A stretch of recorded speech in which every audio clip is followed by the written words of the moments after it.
Capítulo 1. A separação do feminino. A mãe representa a vítima dentro de nós, a mulher sem liberdade, a mártir.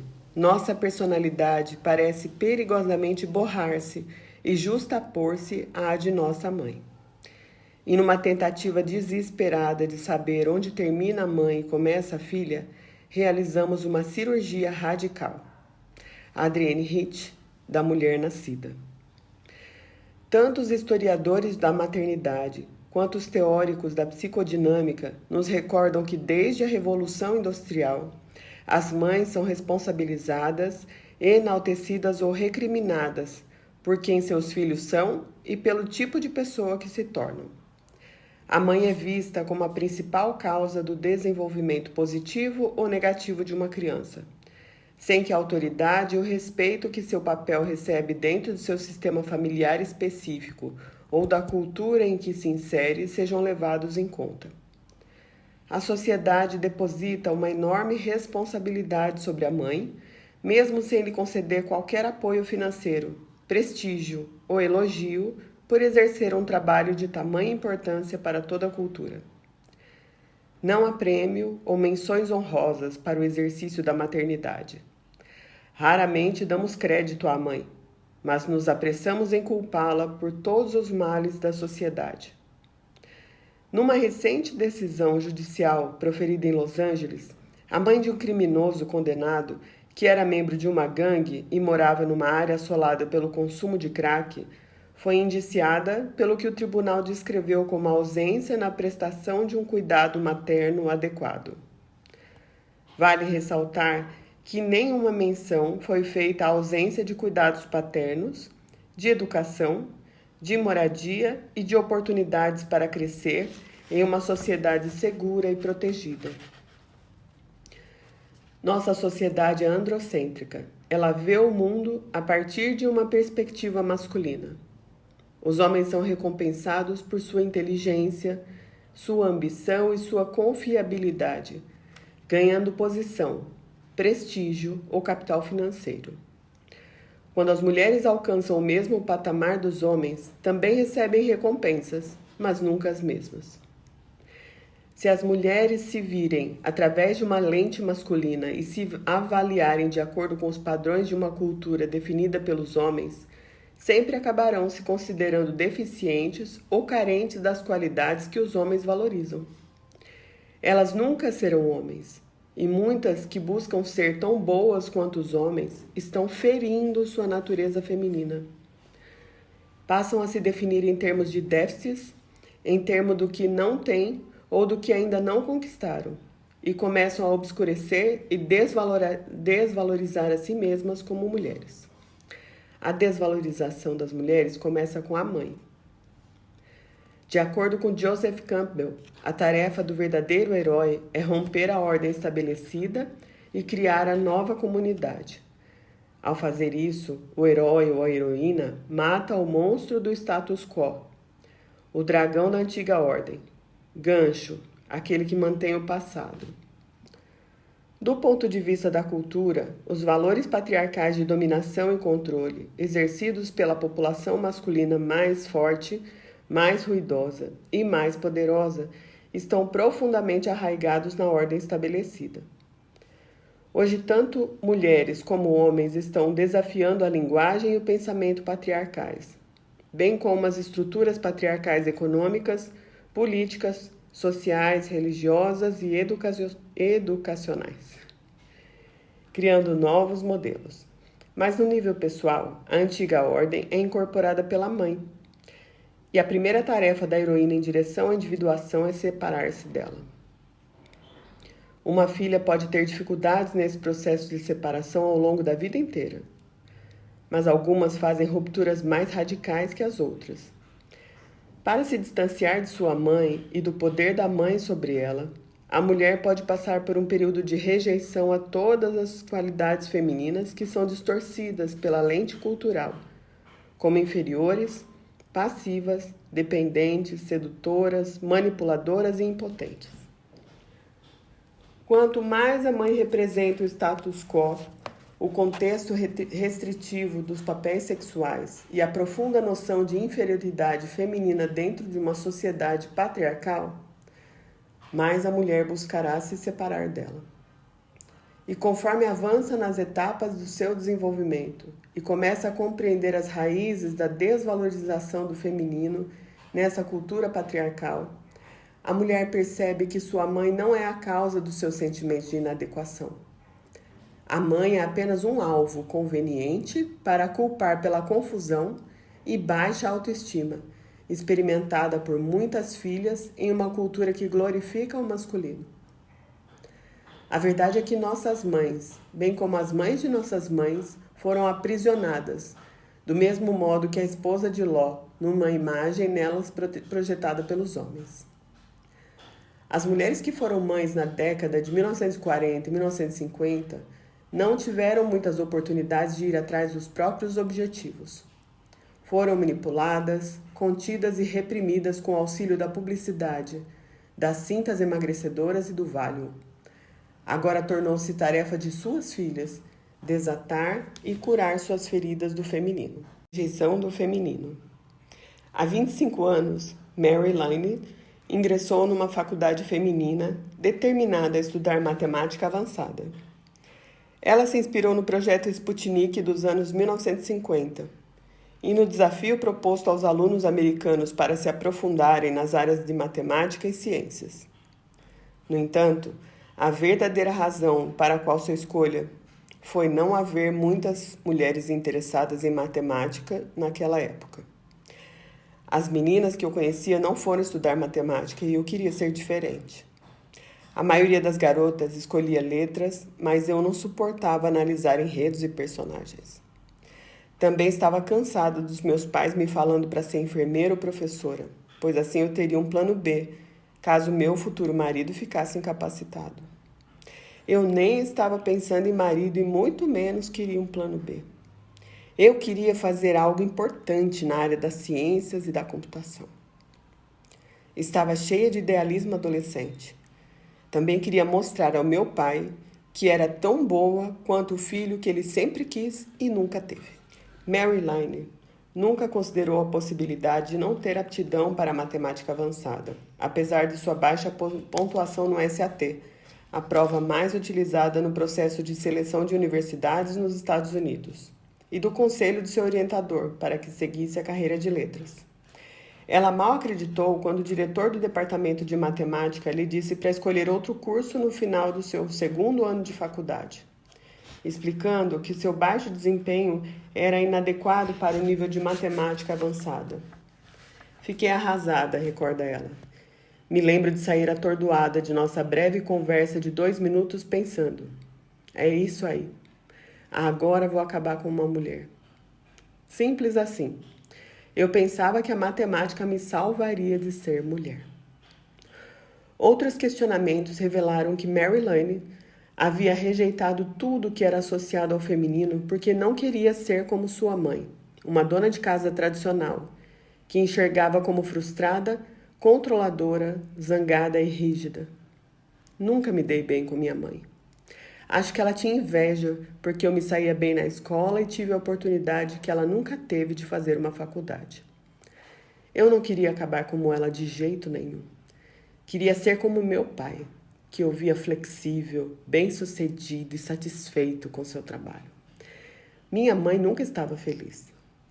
Nunca me ocorreu naquela época que o sucesso do meu pai fosse às custas da minha mãe, ou que a raiva que ela sentia de si mesma e as ideias contraditórias que transmitia às filhas tivessem sua gênese na forma como a sociedade tratava as mulheres.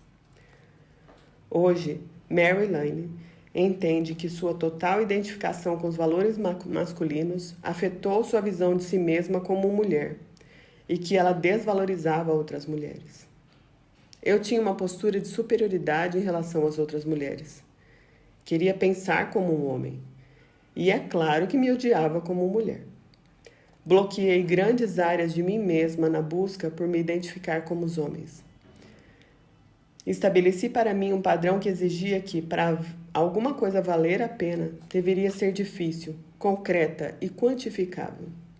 Hoje percebo que, Ao rejeitar o feminino no final da adolescência, também inibi meu crescimento como mulher, negando minhas habilidades inerentes e ignorando o que me dava prazer. Pouco antes de completar 42 anos, Marilyn teve um sonho. Eu estava num dos últimos bancos de um ônibus na Escócia. Adormeci e acordava quando o ônibus estava fazendo retorno para pegar o caminho de volta. Estávamos na Die Hard Street. Eram 20h45, mas ainda estava claro. O céu estava iluminado pelas luzes do norte. Ao refletir sobre esse sonho, Mary afirmou: eu percebo que a linha de ônibus na Die Hard Street se refere à minha postura na vida. Die hard em inglês significa inflexível, exatamente o que eu fui por muitos anos. Fui implacável em resistir a tudo que é considerado feminino. Quando não consegui ser bem-sucedida na matemática, entrei para a área de captação de recursos. Aprendi a competir, a jogar pelo poder e a seguir as regras do mundo masculino. Porém, não aprendi a relaxar, me acolher ou aproveitar a vida. Meus amigos me consideram uma workaholic e digo a eles que é mais forte que eu e que é assim que o sistema funciona. Bem, eu me sinto como se tivesse quitado minhas dívidas. Não quero mais andar na linha de ônibus de Die Hard Street. Sacrifiquei meu relacionamento com minha mãe, minhas irmãs e comigo para ser heróica no mundo dos homens. Mas já é hora de voltar ao que realmente importa. A jornada começa, a separação da mãe. A jornada começa com a luta da heroína para se separar física e psicologicamente tanto da mãe quanto do arquétipo da mãe, que tem um peso ainda maior. O arquétipo da mãe costuma ser referido como inconsciente, sobretudo em seu aspecto maternal, que envolve o corpo e a alma. A imagem da mãe não representa um aspecto do inconsciente. Ela é um símbolo para todo o inconsciente coletivo, que contém a união de todos os opostos. A separação da mãe é um processo particularmente intenso para uma filha, pois tem que se separar daquela que é como ela. Ela vivencia um medo da perda caracterizado pela ansiedade de estar sozinha, separada e de se sentir diferente da progenitora do mesmo sexo, que na maioria dos casos constitui seu principal relacionamento. A separação da mãe é mais complexa para uma filha do que para um filho, porque ela precisa diferenciar de uma figura materna com a qual deve se identificar. Enquanto um filho se diferencia de uma figura materna que tem as suas qualidades e os comportamentos que ele aprendeu a repudiar dentro de si mesmo em seus esforços para se tornar masculino. Muitas filhas vivem um conflito entre querer levar uma vida mais livre do que sua mãe e, ao mesmo tempo, desejar o amor e a aprovação materna. Querem ir além de sua mãe, mas temem perder o amor dela. Muitas vezes, a separação geográfica pode ser a única maneira de resolver a tensão entre a necessidade da filha de crescer e seu desejo de agradar a mãe. Em nossa cultura, as meninas internalizaram o mito da inferioridade feminina e, portanto, têm uma necessidade maior do que os meninos de aprovação e validação. Elas sentem dificuldade de arriscar desagradar os pais. A independência das meninas por ser inesperada tem mais chances de ser interpretada como uma rejeição dos pais do que a rebeldia já esperada da parte de um menino. Essa primeira separação da menina muitas vezes parece mais um desmembramento do que propriamente uma libertação. Para realizar essa ruptura com a mãe, muitas jovens mulheres associam a figura materna ao arquétipo da mulher vingativa, possessiva e devoradora, que elas precisam rejeitar para sobreviver. A mãe verdadeira pode ou não incorporar essas características, mas a filha as internaliza como um construto de sua mãe interior. De acordo com Jung, essa mãe interior começa a funcionar como uma figura da sombra, um padrão involuntário inaceitável para o nosso ego. Como não podemos aceitá-lo em nós mesmas, nós o projetamos ao outro. A imagem do ogro que negligencia a própria filha ou a mantém aprisionada é projetada sobre a mãe, que deve ser morta. A madrasta, como no conto de João e Maria, transforma-se na bruxa má e encontra a morte sendo lançada ao forno. A relação mãe-filha e a separação da mãe é tão complexa que na maior parte da literatura feminina e nos contos de fadas, a mãe está ausente, morta ou é a vilã. A mãe terrível e o feminino negativo. Há dois polos de expressão do arquétipo da mãe. A grande mãe, que incorpora acolhimento, nutrição e proteção sem limites. E a mãe terrível, que representa a incapacidade de agir, sufocamento e morte. Esses modelos arquetípicos são elementos da psique humana, que se formam em resposta à típica dependência humana durante a infância. Na maioria dos casos, a mãe é o principal objeto da dependência do bebê e a tarefa da criança é passar dessa fusão simbiótica para a separação, a individuação e a autonomia. Se a mãe for percebida pela criança como a fonte de acolhimento e apoio, a criança vai experimentá-la como uma força positiva. Se ela for percebida como negligente ou sufocante, a criança vai experimentá-la como destrutiva. Na idade adulta, muitas pessoas respondem ao poder feminino e muitas vezes à própria mãe nos termos do arquétipo da mãe terrível. Não conseguem entender que a vida de sua mãe está inserida num contexto histórico e familiar, nem compreendem quais eram as oportunidades para as mulheres em sua época. Assim, acabam por internalizar as falhas dela como parte da mãe negativa interior. Houve um tempo em que a mulher assertiva, exigente e determinada era vista como uma megera devoradora. Bette Davis, por exemplo. E a mulher que se queixava da falta de oportunidades era vista como uma chorona passiva. Algumas filhas aprenderam com a mãe uma forma sutil de odiar a si mesmas e de fazer concessões. Hoje elas lutam para se libertar dessa imagem tão nociva. Uma menina espera que a mãe lhe dê pistas sobre o que significa ser mulher. E se a sua mãe for impotente, a filha se sentirá humilhada por ser mulher. Em seu desejo de não ser como a mãe, ela pode batalhar pelo poder às custas de outras necessidades. Muitas filhas vivem enfurecidas com a mãe por terem aceitado de forma passiva e rápida demais a ideia de que o que tiver de ser, será. Assim, a menos que a filha torne consciente essa reação inconsciente, continuará a agir em reação à mãe.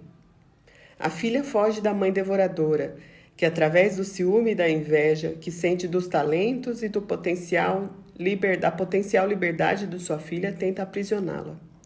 Ela se distancia da mãe, que é excessivamente julgadora e rígida, e não lhe oferece apoio. Afasta-se do arquétipo de mártir da mãe, que sacrificou a própria vida pelo bem-estar do marido e dos filhos.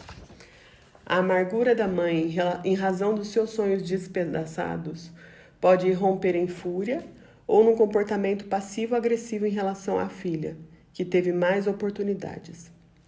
Uma mãe que se encaixa no estereótipo da mulher raivosa e histérica, que lança pratos na parede enquanto vê a própria vida se esvair, encarna a deusa Kali, que está repleta de raiva destruidora.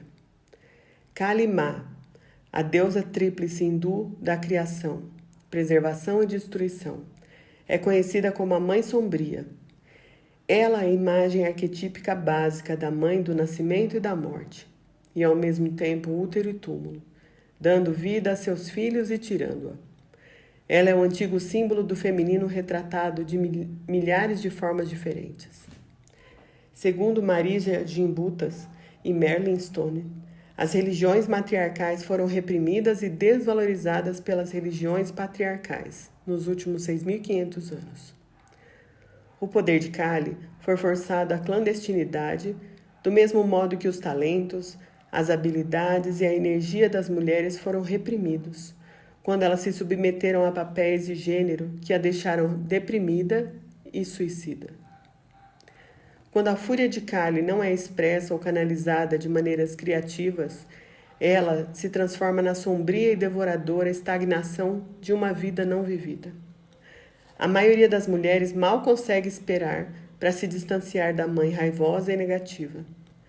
Todas ouvimos mulheres que dizem: Eu não quero ser como a minha mãe de jeito nenhum. Não quero ser nem parecida com ela. Algumas mulheres têm medo, não apenas de ser como a sua mãe.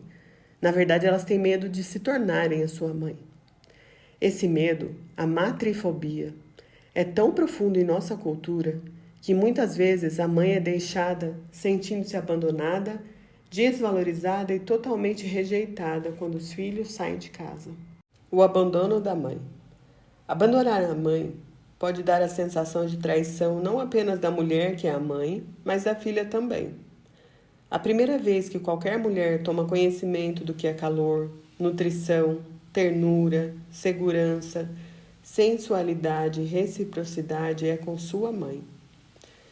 Esse primeiro acolhimento de um corpo feminino por outro pode em algum momento ser negado ou rejeitado, sentido como possessivo, sufocante, como uma armadilha ou um tabu.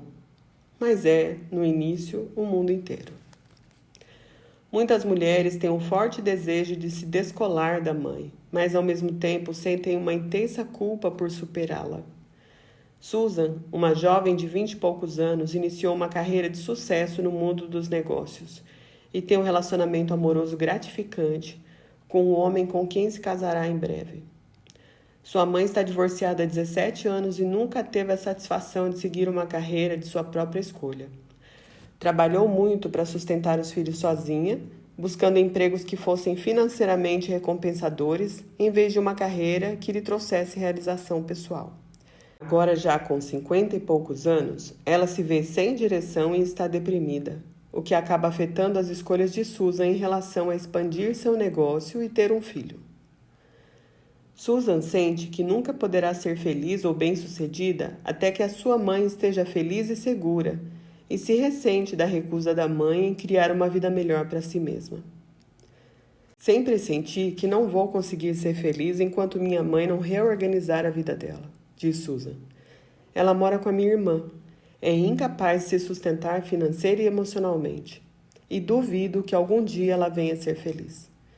Me sinto culpada por ter um ótimo relacionamento e sei que não permito que meus negócios cresçam, porque não quero ser bem-sucedida demais. Por um lado, quero mostrar à minha mãe que posso fazer o que ela não conseguiu, mas por outro, tenho a certeza que meu sucesso a destruiria. Toda vez que Susan lhe telefona e lhe conta sobre um novo cliente, sua mãe muda de assunto e começa a falar sobre a irmã ou os sobrinhos de Susan. Susan se sente desvalorizada e menosprezada pela mãe.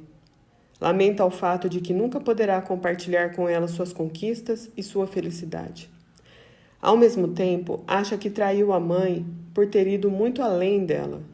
Sente-se culpada pelo próprio sucesso e tem raiva do fracasso dela. Sente ansiedade por ser diferente da mãe. Essa culpa e essa fúria já a levaram à depressão.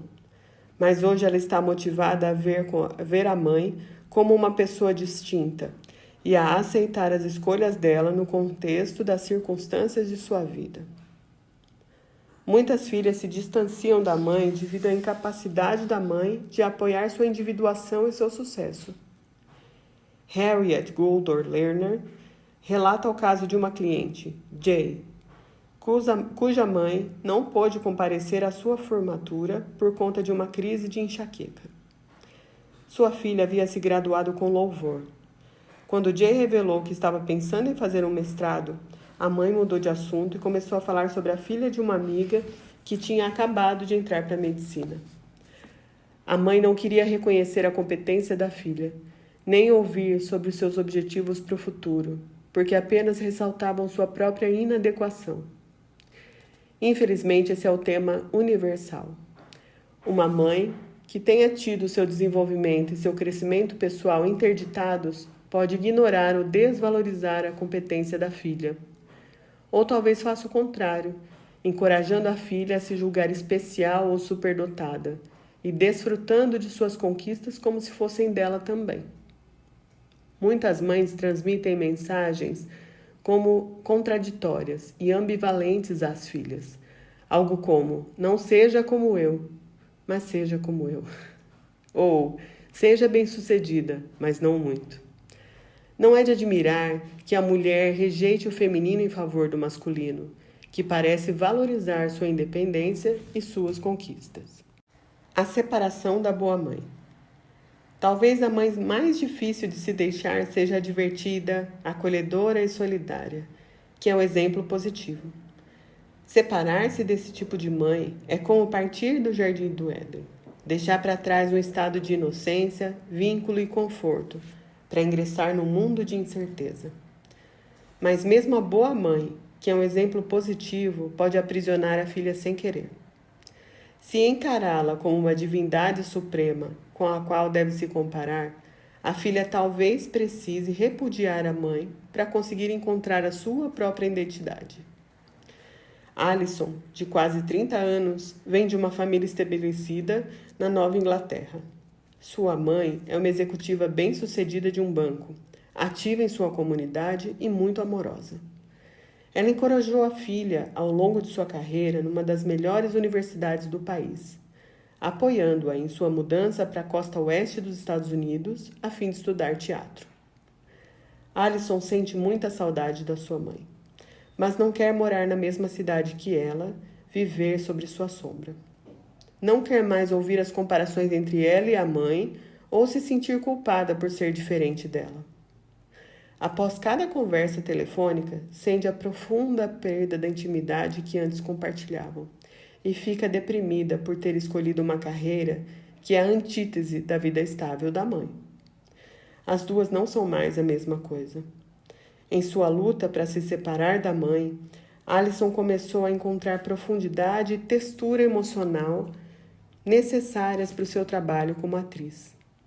Essa separação e a dor que a acompanha foram o primeiro passo essencial na descoberta dos seus talentos artísticos. Muitas mulheres têm medo do termo feminino, como se tivesse se tornado uma palavra maculada. Algumas sentem que a obrigação de cuidar dos outros é inerente à sua definição. A sociedade sempre encorajou as mulheres a viver através dos outros, em vez de encontrar a realização própria.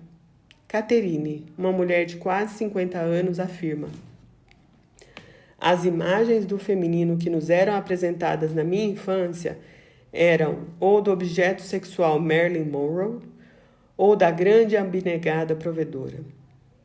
De uma forma ou de outra, você acaba sendo a grande teta. Tenho medo de perder a minha independência ou que tirem vantagem de mim se eu for vista como feminina. O perigo surge quando a filha que rejeita o feminino negativo incorporado pela mãe também nega os aspectos positivos de sua própria natureza feminina, como o lúdico, a sensualidade, a paixão, a intuição e a capacidade de acolher e criar. Muitas mulheres que tiveram uma mãe raivosa ou emotiva procuram controlar sua própria raiva e as próprias emoções para não serem vistas como destrutivas e castradoras. Essa repressão da raiva muitas vezes as impedem de ver as injustiças presentes no sistema definido pelos homens. As mulheres que consideravam a mãe supersticiosa, religiosa ou antiquada descartam os aspectos obscuros, misteriosos e mágicos do feminino em favor da análise fria e da lógica. Um abismo é criado entre a heroína e as qualidades maternas dentro dela. Esse abismo terá que ser curado mais tarde na jornada, para que ela possa alcançar a plenitude. A rejeição do corpo feminino. Mãe, escrevo ao lar. Estou sozinha. E me dê meu corpo de volta? Susan Griffin, Mother and Child.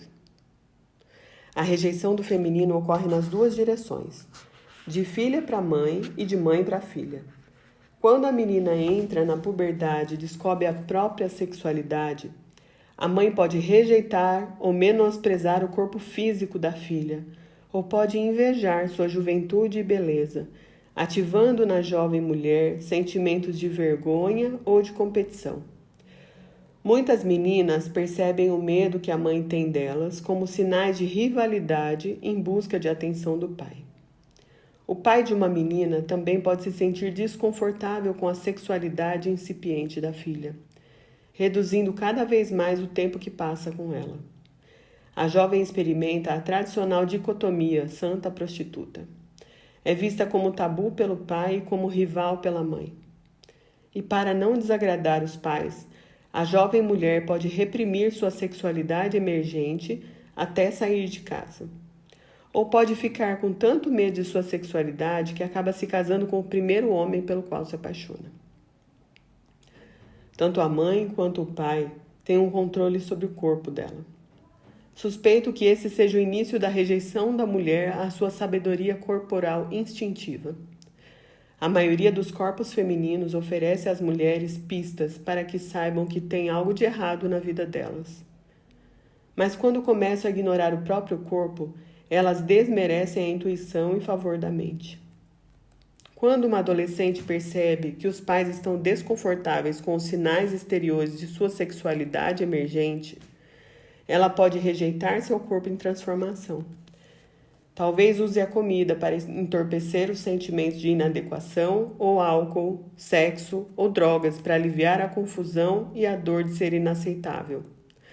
Ela pode perder a capacidade de reconhecer as limitações do próprio corpo, sofrendo com dores e doenças à medida que cresce essa ruptura entre corpo e mente. As mulheres acessam sua espiritualidade através do movimento e da consciência corporal. Por isso, a negação do corpo inibe o desenvolvimento espiritual da heroína. Ela então ignora sua intuição e seus sonhos e se volta às atividades mentais, que são mais seguras. Sara, de quase 40 anos, é candidata a um doutorado em antropologia. Quando começou a fazer terapia, passou a sentir uma dor lancinante e recorrente na lateral do corpo. O médico disse que não havia nada de errado fisicamente com ela, mas Sara passava dias sem conseguir se mexer. Trabalhamos juntas com exercícios de relaxamento para liberar o estresse associado à produção de sua tese, quando sugeri um exercício de imaginação ativa, para perguntar à sua criança interior o que estava acontecendo dentro do corpo dela. Sara, então, teve uma forte experiência de sua garotinha aos 9 anos. Essa parte dela queria sair para brincar de cabeça para baixo num trepa-trepa. Ela passou 20 minutos brincando alegremente com seu eu mais jovem. Depois voltou para o consultório e caiu no choro.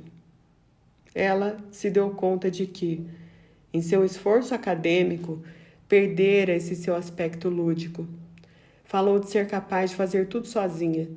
Explicou que tivera um relacionamento maravilhoso com uma mulher, mas que ela se mudou para o Alasca, a milhares de quilômetros de distância, onde Sara morava. E Sara, a mais forte, estava realizando seus objetivos por conta própria.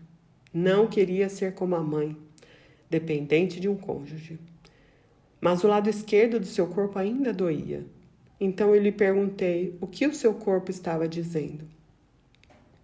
Nas palavras de Sara, neguei uma parte muito grande de mim mesma, não apenas a minha criança interior, a que gostava de brincar, mas a parte do meu eu adulto que é acolhida ao ar livre pela natureza. Adoro fazer caminhadas, mas não tenho tido tempo para isso. Também adoro crianças, mas não há nenhuma em minha vida. Meus estudos não têm me permitido fazer coisas que eu gosto. Me tornei uma mulher forte, mas não tenho ninguém para acolher. E não sei ou não lembro de como acolher a mim mesma. Tenho medo de que, se eu pedir apoio a familiares e amigos, eles pensem que sou fraca. Como são vistas como manipuladoras ou fracas quando reconhecem as limitações do seu corpo físico, as mulheres aprendem a ignorar a dor para acompanhar os homens. Assim, o corpo feminino é tanto um objeto de desejo quanto de desdém. A rejeição ao corpo feminino, que em nossa cultura tem origem no Antigo Testamento, na representação de Eva como uma sedutora, é reforçada nas religiões dominadas pelo masculino, através de tabus sobre a sexualidade feminina há mais de 5.000 anos. O gênero da mulher é usado como desculpa para excluí-la do poder, tanto nas instituições políticas quanto nas religiosas. A artista performática Cherry Gawke cresceu num ambiente religioso dominado por homens e deidades masculinas. Aos 4 anos, deu-se conta de que seu corpo definiria seu destino. Meu pai, meu avô, meu bisavô e meu irmão são todos ministros luteranos. Meu irmão é a 4ª geração de ministros. Aos 4 anos tive meu primeiro pensamento feminista ao perceber que não poderia seguir os passos de meu pai porque era menina. Naquele momento eu soube que o cristianismo havia me traído por causa da minha carne. No cristianismo, o espírito e a carne foram separados. As mulheres são a carne e o Deus masculino é o espírito. A única maneira de alcançar o espírito é negar a carne, transcendê-la e morrer. Bem, eu não acredito nisso. A mãe de Cherry foi uma força invisível em sua vida. Todo o meu trabalho foi sobre meu pai, tentando recuperar o poder que me foi roubado pelos homens. Encontro inspiração no movimento da espiritualidade feminina, porque a Deus é uma deidade com a qual me consigo identificar. O corpo dela e o meu são um único corpo. O poder dela e o meu são um só. E os homens não podem tirar isso de mim. Rejeitada pela mãe. Uma mulher que se sentiu rejeitada pela mãe, seja por ter sido dada para adoção, ou porque a mãe sofria de uma doença, de depressão ou de alcoolismo como fuga, se sentirá profundamente desamparada e continuará a procurar o que nunca teve.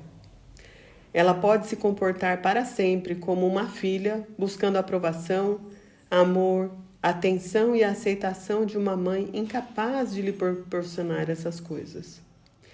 Se a experiência foi de uma mãe ausente ou ocupada demais para lhe dar atenção, pode ser que ela saia em busca de um exemplo feminino positivo, talvez uma mulher mais velha com a qual possa criar laços. Lila, uma mulher negra de quase 40 anos, lembra-se da própria mãe como uma mulher que estava sempre ocupada demais, tendo filhos para lhe dar qualquer atenção. Ela vivia exausta. Para ela eu era apenas um borrão. Minha tia S me enxergava. Ela sabia quem eu era e me disse que eu era alguém. Ela me deu esperança e me ensinou a acreditar em mim mesma. Toda vez que ela me olhava nos olhos, eu me sentia linda. Tia S me dizia: garota, você vai longe, você é especial. Eu mal podia esperar para sair de casa e provar para ela que eu estava certa. Se a mulher se sente alienada ou rejeitada pela mãe, pode inicialmente rejeitar o feminino e buscar o reconhecimento do pai ou da cultura patriarcal. Os homens estão em uma posição de força. Então, as mulheres procuram nos homens o apoio para se fortalecerem. Nossa heroína decide então se identificar com o poderoso e onisciente masculino. Primeiro, ela aprende os jogos vertiginosos do pai, as estratégias de competição, vitória e conquista. Tenta provar que é capaz de estar à altura de um padrão criado pelo homem, branco, à sua imagem e semelhança. No entanto, por mais bem-sucedida que seja, mais cedo ou mais tarde ela descobrirá que ainda é subestimada e sobrecarregada de trabalho. Ela começa a se questionar sobre o que aconteceu com os valores femininos. De acordo com a terapeuta junguiana Jane Dalit, o consciente coletivo de nossa cultura, composto pelas inúmeras suposições que dominam nossos valores, percepções e escolhas, é fundamentalmente masculino. O inconsciente coletivo de uma sociedade patriarcal, a fonte de seus grandes sonhos, carrega os valores excluídos da consciência e, portanto, tem o viés feminino, matriarcal. Hoje, os indivíduos criativos são levados a abandonar a ganância patriarcal e descer ao obscuro reino materno, para trazer à tona o que pressiona para nascer à luz da consciência de uma nova era. Neste ponto da jornada, a mulher pode tentar curar a ruptura original com sua mãe e recuperar a relação mãe-filha num contexto mais amplo.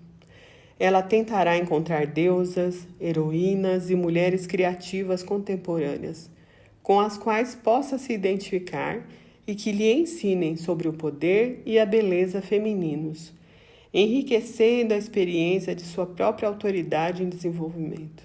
Por fim, ela encontrará a cura na Grande Mãe.